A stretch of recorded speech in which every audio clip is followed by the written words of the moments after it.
Thank you very much for the opportunity to present our research project on radiographic analysis of intervertebral disc biomechanics. So, with radiographic imaging, we have a great non-invasive tool to determine the anatomy, posture and alignment, as well as biomechanics of bone in our patients. However, we lack a non-invasive method to determine the biomechanical behavior of soft tissue structures.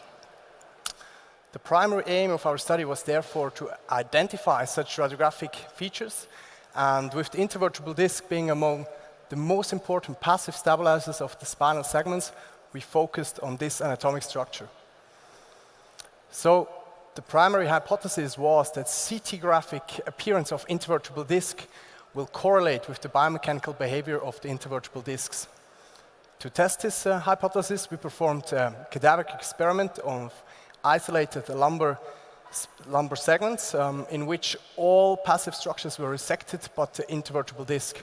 We performed load control testing in all 6 primary motion planes, and we as well performed CT graphic imaging, so just clinical CT scans, segmented annulus fibrosis, and measured the mean Hounsfield unit.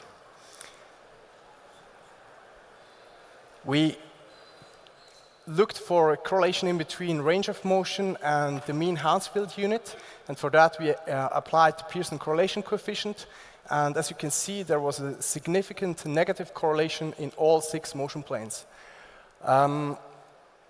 The correlation was especially large in axial rotation and in both translation planes with values of 0.8.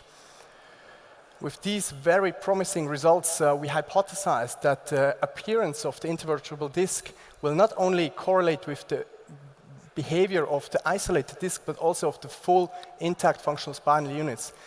This assumption was also based on the observation that the load distribution between passive structures of the spine is largely constant despite degenerative changes.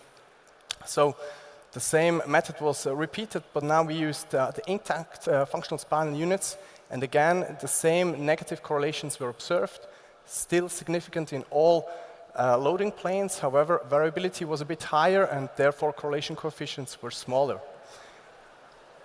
With these findings, we hypothesized that maybe the CT value of the disc will also correlate with in vivo segmental motion.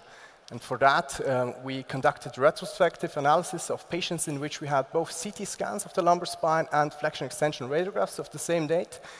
We identified 54 patients and 183 spinal segments were analyzed. And again, we saw the same association between CT value and range of motion. However, when we stratified for the different levels, only T12 L1 and L4 5 showed statistical significant correlation, and when we pooled them all together, there was a statistical significant correlation. However, the correlation coefficient was only 0.4.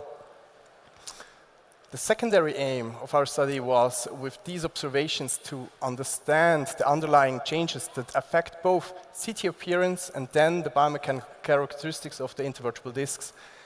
To that end, we added µCT imaging, so we performed another series of biomechanical testing, 14 spinal segments, µCT imaging, to analyze the volumetric amount of intradiscal lesions as well as intradiscal calcifications, and we also counted the number of annulus fibrosis lamellae.